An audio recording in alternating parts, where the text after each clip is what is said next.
The Web at Dragonfly Pond by Brian Fox Ellis, illustrated by Michael S. Madak.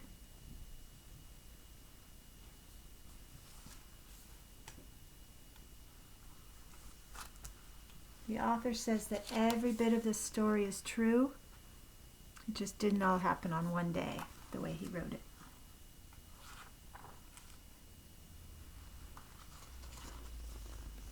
I remember fishing with my dad when I was 10 years old and we were getting eaten alive by mosquitoes.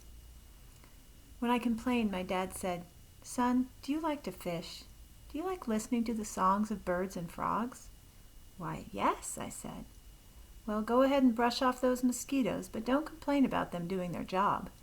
They feed the fish, the birds, and the frogs." I wanted to say, "Dad, what are you talking about?" But I said nothing. There's a frog and a mosquito. As we were rowing around Dragonfly Pond in a John boat, we drifted into the cattails. My dad quietly tapped me on the shoulder and pointed. Right there, right near our boat, an ugly dragonfly nymph was crawling out of the muddy water. She crawled up this cattail and cracked the back of her shell. There she is. Right before our eyes, she squiggled out of her shell and became a beautiful creature of the air. This nymph, this ugly creature of the swamp, transformed herself into a big, beautiful dragonfly. "Amazing," I whispered to myself, watching closely. As we watched, she pumped fluid into her wet, crinkly wings, stretching them out, and held her new wings out to dry. We could see right through them, except for the black lace that holds them together. When the sun hit them just right, her glassy wings bent a ray of light so that we could see a rainbow of colors. We watched, transfixed. As this dragonfly took wing and darted off, I began to think about what my dad had said about feeding mosquitoes. The mosquitoes were everywhere. They were eating us alive. There went one with a drop of my blood. Flying slowly, her belly was big and round, full of my blood. Snatch! Just then, a great big dragonfly snatched that mosquito right out of the air. My dad once told me that a dragonfly is like a hawk of the insect world. They can fly up fast, up to 60 miles an hour.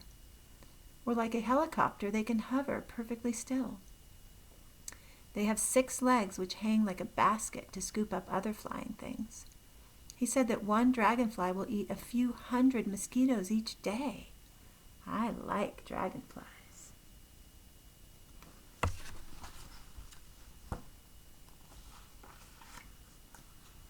As that dragonfly was buzzing around, eating mosquitoes and deer flies and horseflies, she met another dragonfly.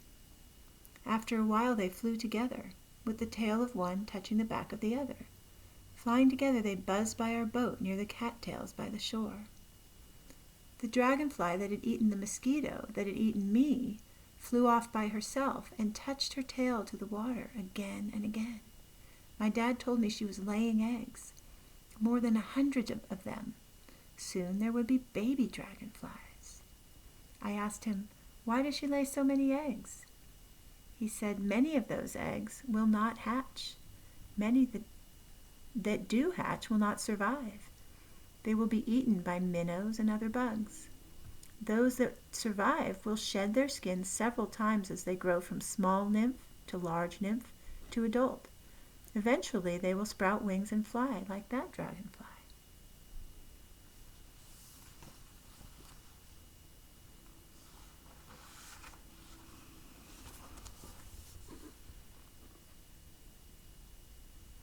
He paused, then added, "Think about it. You went through similar changes. You started as an egg in a wet, watery world. You were born a cute little baby, kind of like a larva. You will grow up into a struggling adolescent like that nymph, and someday you will sprout wings, learn to fly, and become an adult. My dad liked to make these kind of comparisons between our lives and the lives of our wild kin. Me, like a dragonfly? I began to wonder, in what ways would I be transformed? How am I like that dragonfly? When the dragonfly was through laying eggs, slurp, a great big bullfrog lurched out of the water, out of the shallows, and swallowed her alive. This huge bullfrog feasted. This was the kind of frog that sings to you when the moon is full. The frog lives in two worlds. He swims in dark pools and leaps about upon the land at dusk. He seems to sing to the moon and probably hopes another frog will hear his songs. But I like to think he also sings just because it feels good in his big, bulgy throat. There went that dragonfly.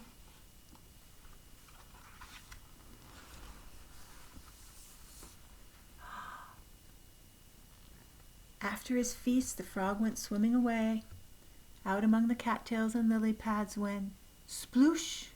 A great big black bass, a largemouth bass, came splashing up out of the water and swallowed that bullfrog whole. The bass swam off to the bottom to rest and digest the bullfrog in his belly. The loud splash caught our attention. My dad and I looked at each other, then turned to watch the ripples settle. We began to row toward those ripples.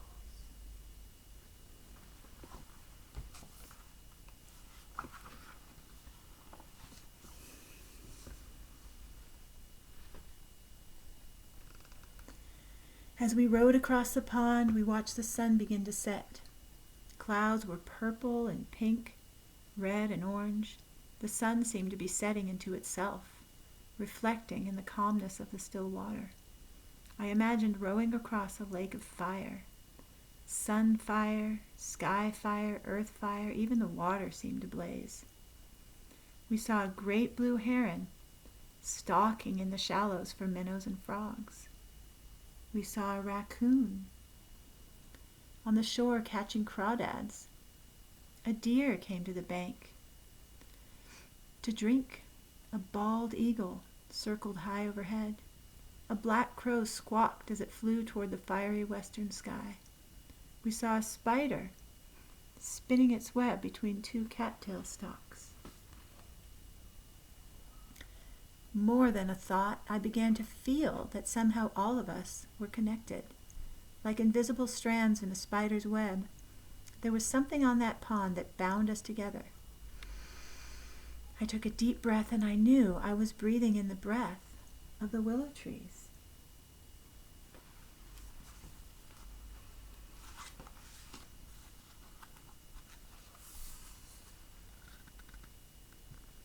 I saw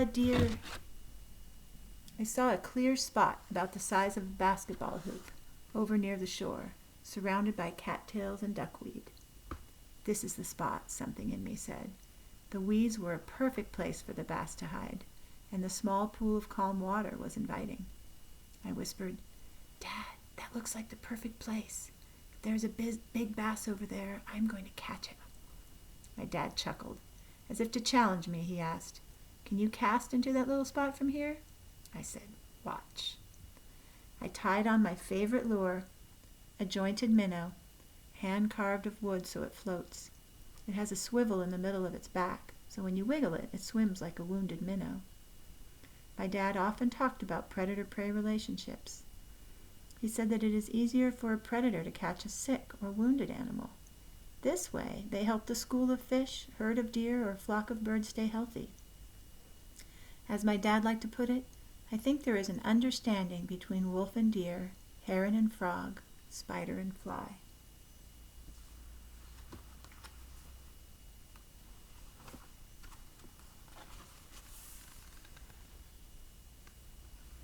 I stared at that spot where we saw the bass jump, concentrating, meditating.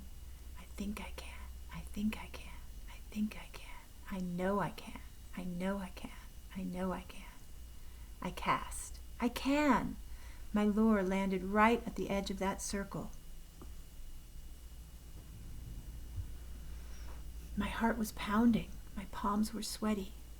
Now my dad, who taught me everything I know about fishing, often said that when you cast a surface plug onto the water, you should let it sit there a while so the fish can get used to it. So I waited until the concentric circles disappeared. I waited until the water was smooth as glass, and I waited some more. Then I wiggled it, and nothing happened. The lure was tangled in the weeds. I guess I should give up.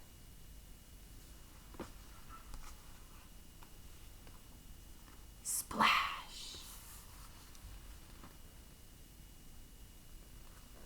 A great big black bass came flying out of the water with my lure in its mouth.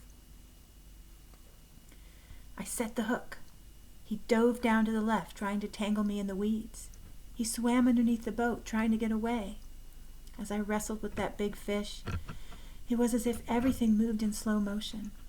Every thump in my heart, every breath, every moment stretched as if time didn't exist. My dad had always said that to be a better fisherman, you need to learn to think like the fish.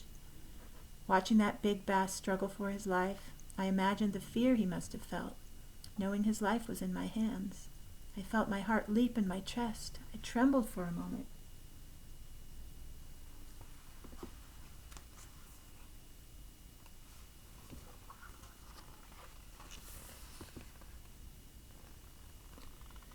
"Dad, get the net ready," I yelled. "He's a big one." "We don't have a net, son," he replied. So I pulled the fish alongside the boat. My dad reached down and pulled him in. That was the biggest bass I ever caught, even to this day. My dad also taught me about catch and release. He would say, "It's a good idea to let a few go now and then. If you take away all the predators, then the web of life will be out of balance. If you want fish again next year, you have to let a few go this year." So we often let them go. But not always. The fish we caught helped feed the family. We also grew most of our own vegetables and fruits in our backyard garden. Mom and Dad made sure my brother and I knew where our food came from. We needed this fish for dinner, so we put him on the stringer and took him home.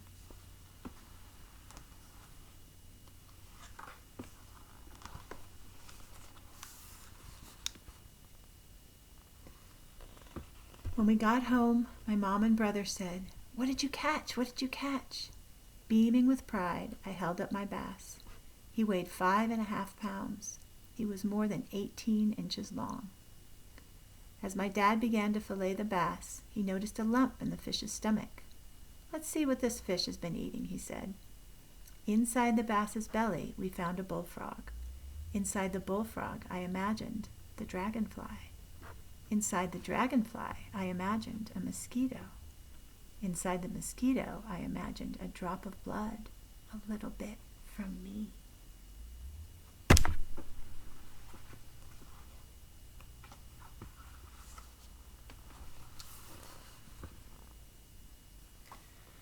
That night at dinner, my hope was that something of the life of that bass would live in me.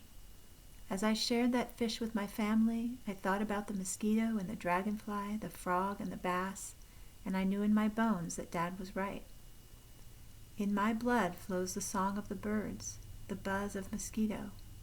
Inside me is the hum of the dragonfly's wing, the croak of the frog, and the splash of the largemouth bass. And because I fed a mosquito, something of my life flows in all of them.